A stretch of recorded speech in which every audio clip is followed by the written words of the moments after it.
Good morning, everyone. So my name is Ida, and it's a real privilege to be speaking to you this morning.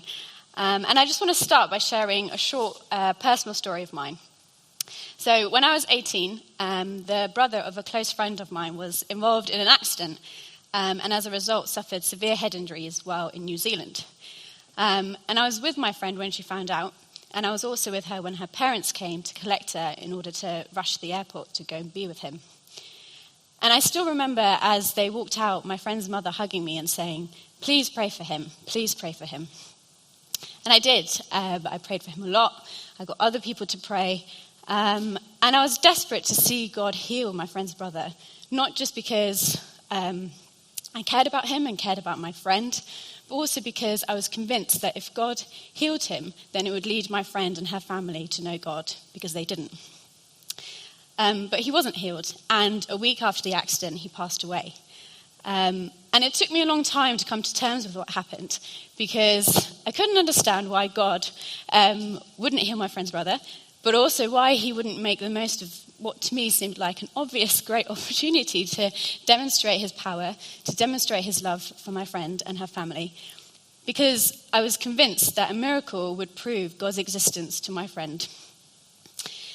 Now, I wonder if you have a similar story or experience. It might not be quite as extreme as that, but maybe you're desperate for someone in your life to know God, and you're praying for them, you're praying for a particular situation where you're asking God to intervene, or maybe you're asking for God to reveal himself to them, because you think if they see God, then they'll be convinced.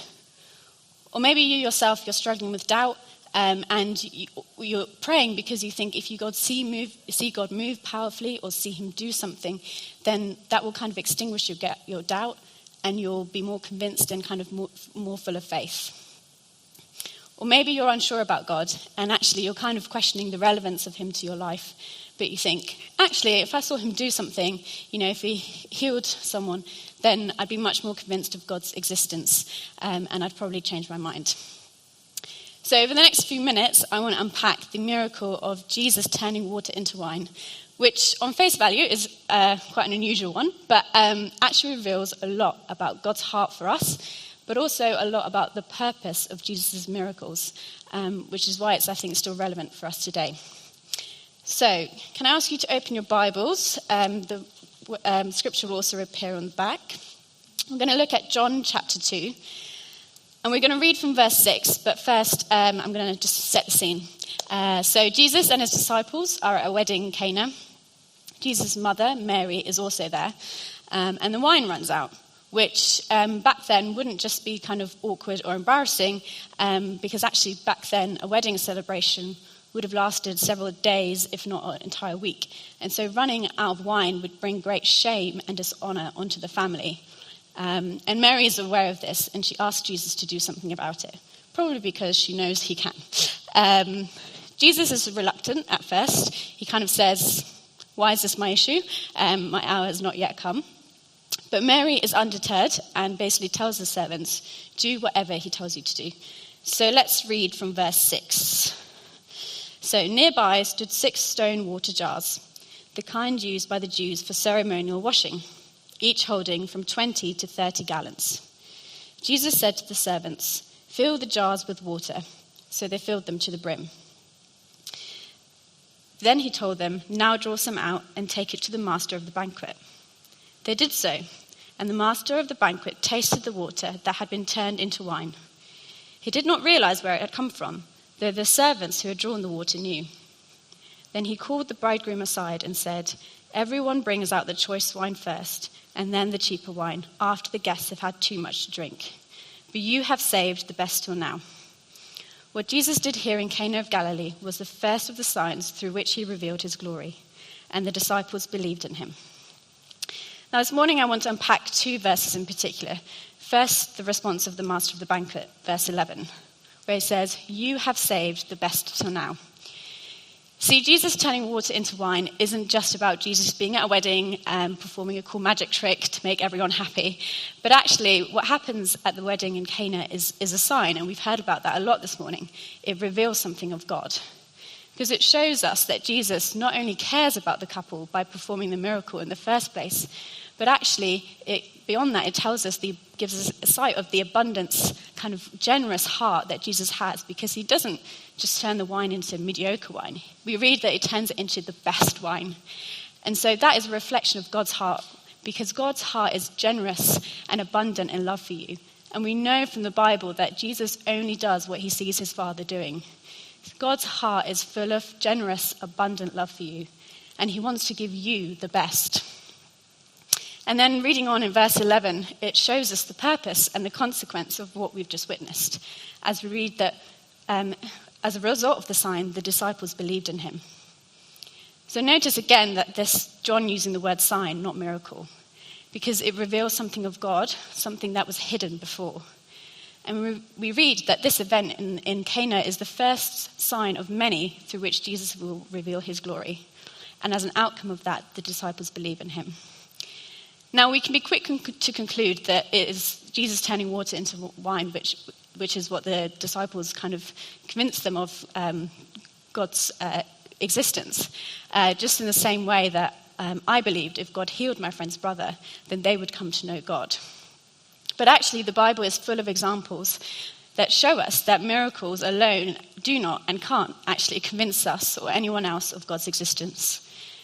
Think about the Israelites in the Old Testament. They witnessed miracle after miracle.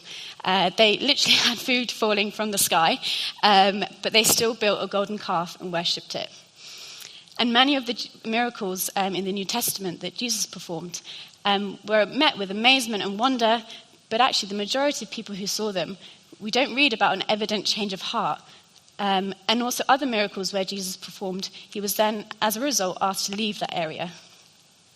See, I think we can often look to supernatural miracles to convince us of God's power, his existence, or his love, because we think if we can see him or see his power, then we will be truly convinced, and then our faith will be kind of encouraged and emboldened. Now, that's not to say that we shouldn't pray for miracles, and of course we should, and we've talked about this morning. The Bible tells us that if you're a follower of Jesus, then the same power that raised Jesus from the dead lives in you. So if we should be praying for miracles, we should be asking for them and seeing them, because it's God building his kingdom on earth. But miracles alone cannot be the foundation of our faith, because if we base our faith on seeing the supernatural or having that latest experience with Jesus, then those are the things that we begin to seek, not Jesus. And ultimately, it is Jesus we need to seek.